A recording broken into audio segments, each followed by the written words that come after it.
My YouTube channel GS crazy world. मैं गौरव श्रीवास्तव आज फिर एक नई वीडियो के साथ आप सभी के सामने प्रस्तुत हुआ हूं। अभी तक हमने जो है अलंकार का टॉपिक चल रहा था, तो अलंकार में हमने जो है शब्दालंकार के भेद देख लिए थे। अब अर्थालंकार के देखने थे। अर्थालंकार तो स्टार्ट करते हैं अर्थालंकार के बारे में। रूपक उपमा अच्छा पढ़ा दिया था हमने, चलिए ठीक है, फिर से एक बार रिवाइज कर लेते हैं। अर्थालंकार तो जहाँ पर अर्थ के माध्यम से काव्य में सुंदरता का होना पाया जाए वहाँ अर्थालंकार होता है। इसके अंतर्गत आते हैं, अर्थालंकार के अंतर्गत आता है उपमा, रूपक, उत्प्रेक्षा और अतिशयोक्ति, ये अलंकार आते हैं। तो उपमा अलंकार देखते हैं, ये बहुत इंपॉर्टेंट है, कई सारी परीक्षाओं में उपमा अलंकार आ चुका है। तो उपमा अलंकार किसे कहते हैं? उपमा शब्द का अर्थ ही होता है तुलना। जहाँ किसी व्यक्ति या वस्तु की अन्य व्यक्ति या वस्तु से चमत्कारपूर्ण समानता की जाए वहाँ उपमा अलंकार होता है। जैसे एग्जाम्पल दिया, पीपर पात सरिस मंडोला। पीपर पात सरिस मंडोला, तो इसमें जो है उपमा अलंकार के 4 अंग होते हैं। उपमेय, उपमान, वाचक शब्द और साधारण धर्म। उपमेय, उपमान, वाचक शब्द और साधारण धर्म। अब इसमें समझते हैं उपमेय किसे कहते हैं? जिसका वर्णन हो या उपमा दी जाए उसे उपमेय कहते हैं, और जिससे तुलना की जाए उसे उपमान कहते हैं। बस आप एक चीज़ समझ लीजिए, उपमान किसे कहते हैं? जिससे तुलना की जाए उसे उपमान कहते हैं, और उपमेय जिसका वर्णन हो या उपमा दी जाए उसे उपमेय कहते हैं। वाचक शब्द है समानता बताने वाले शब्द, जैसे सा, सम, सी, ज्यो, तुल्य, ये सब वाचक शब्द हैं। और साधारण धर्म उसे कहते हैं उपमेय और उपमान के समान धर्म को बताने वाले को जो है साधारण धर्म कहते हैं। जैसे पीपर पात सरिस मंडोला एग्जाम्पल है, जिस प्रकार जो इसकी तुलना, जैसे पीपर के पत्ते की तुलना मन से की गई है। जैसे पीपल का जो पत्ता होता है वो हमेशा हिलता डुलता रहता है, बहुत कम हवा में भी हिलता डुलता है। इसी तरह आदमी का मन भी जो है चंचल होता है स्वभाव से, वो इधर उधर, कहीं इधर कभी उधर हिलता डुलता रहता है, उसी की तुलना की गई है। तो एक इसके ट्रिक हम आप लोगों को बताते हैं। जैसे उपमेय उपमान में बहुत कन्फ्यूजन होता है, बहुत सारी परीक्षाओं में ऐसे पूछा जाता है। उपमेय एग्जाम्पल दे देता है, उसके बाद पूछता है उपमेय क्या है, उपमान क्या है, साधारण धर्म क्या है, वाचक शब्द क्या है। तो उपमान वो होता है, ज़्यादातर उपमान वे शब्द होते हैं जो गॉड गिफ्टेड चीज़ें हैं, प्राकृतिक चीज़ों से रिलेटेड जो रहती है वही ज़्यादातर उपमान होता है। और उसके बाद अगर आप उपमान पता कर लिए तो उपमेय आप समझ ही जाएंगे। चलिए आगे बढ़ते हैं, रूपक अलंकार देखते हैं। रूपक अलंकार जहाँ उपमान और उपमेय के भेद को समाप्त कर उन्हें एक कर दिया जाए वहाँ रूपक अलंकार होता है। जहाँ उपमान और उपमेय के भेद को समाप्त कर उन्हें एक कर दिया जाए वहाँ रूपक अलंकार होता है। इसके लिए निम्न बातों की आवश्यकता है: उपमेय को उपमान का रूप देना, वाचक शब्द का लोप होना। उदाहरण है, जैसे इसका एग्जाम्पल देखते हैं, उदित उदय गिरि मंच पर रघुवर बाल पतंग, विगसे संत सरोज सब हर्षे लोचन भृंग।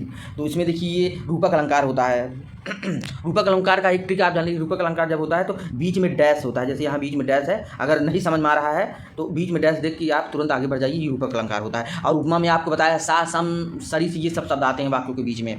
चलिए आगे बढ़ते हैं। अब आते हैं उत्प्रेक्षा अलंकार। उत्प्रेक्षा अलंकार है जहाँ उपमेय में उपमान की संभावना व्यक्त की जाए वहाँ उत्प्रेक्षा अलंकार होता है। इसमें जो है मनु मानो, जनु जानो, जनहु मनहु आदि शब्द का प्रयोग होता है। ये इसकी ट्रिक भी है, वाक्यों के बीच में मन मानो, ज्यों जानो, जनहु ये सब रहते हैं, तो आप समझ जाइए कि ये उत्प्रेक्षा अलंकार है। जैसे सोहत ओढ़े पीठ पर श्याम सलोने गात, मनहु, मनहु आ गया ना, मनहु नीलमणि शैल पर आपत प्रयोग प्रभात, तो मनहु आ गया तो हम आगे बढ़ जाएंगे, तुरंत उत्प्रेक्षा मार देंगे।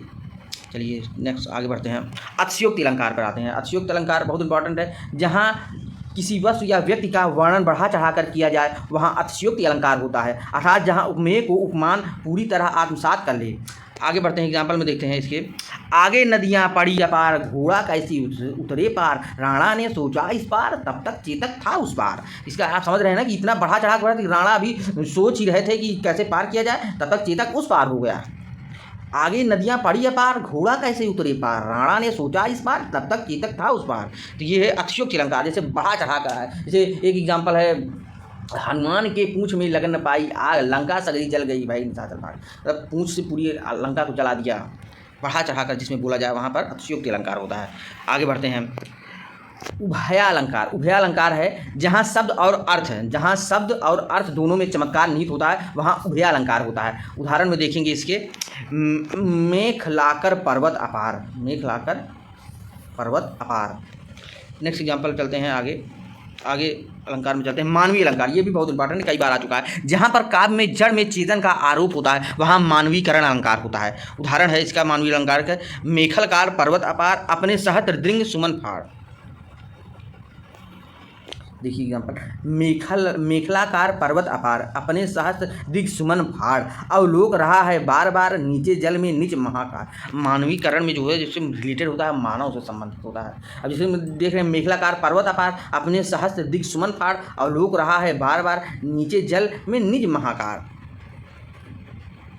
नेक्स्ट चलते हैं दृष्टांक अलंकार। दृष्टांक अलंकार में जहाँ उपमेय और उपमान तथा उसकी साधारण धर्मों में बिंब प्रतिबिंब का भाव हो, वहाँ दृष्टांक अलंकार होता है। उदाहरण में देखेंगे, सुख दुख के मधुर मिलन से यह जीवन हो परिपूर्ण, फिर घन में ओझल हो सस, फिर सस में ओझल हो घन।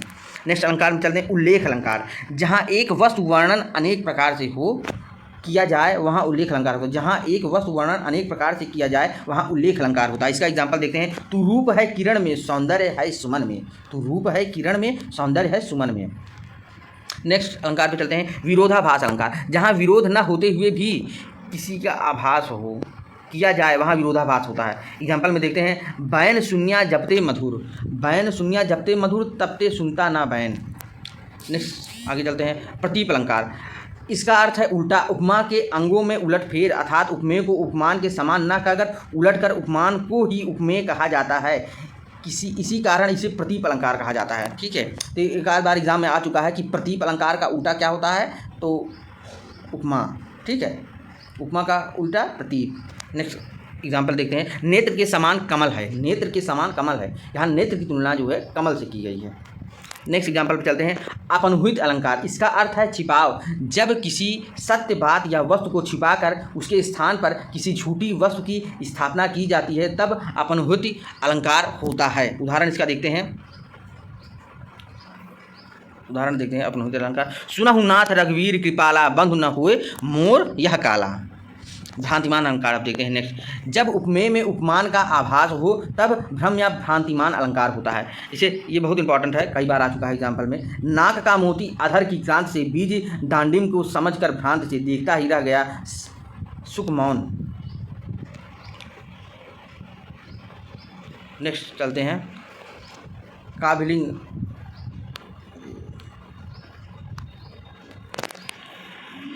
काव्यलिंग अलंकार। किसी तर्क से समर्थित बात को काव्यलिंग अलंकार कहते हैं। उदाहरण इसका देखते हैं, कनक कनकते सगुनी मादकता अधिकार, उई खाए भवरात नर ई पाए भवरात। इसके आगे चलते हैं संदेह अलंकार। जब उपमेय और उपमान में समता देखकर यह निश्चय नहीं हो पाता है कि उपमान वास्तव में उपमेय है या नहीं, जब यह दुविधा बनी रहती है, तब संदेह अलंकार होता है। इसका एग्जाम्पल देखते हैं, बाल धी विलास किकराल ज्वाल जाल मानव, लंक लीलवे को काल रसना पसारी। तो ये इसका एग्जाम्पल है। आई होप आप लोगों को वीडियो पसंद आएगा, और प्लीज़ चैनल को लाइक कीजिए, शेयर कीजिए एंड सब्सक्राइब कीजिए। जीएस क्रेजी वर्ल्ड प्लीज़ आप लोग लाइक नहीं करते हैं, और शेयर भी कीजिए करिए अपने दोस्तों से। वीडियो को आप 1-2 बार देखेंगे और सारे एग्जाम्पल और 2-3 बार रिपीट करके सुनेंगे, तो आई होप आप लोगों को सब कुछ अच्छे समझ में आए। जो भी ना आए आप कमेंट बॉक्स में प्लीज़ कमेंट करिए। ओके, थैंक यू, आपका दिन शुभ रहे। हाँ, प्लीज़ कमेंट जरूर करिएगा जो ना समझ में आए वीडियो आप लोगों को, जो भी चीज़ें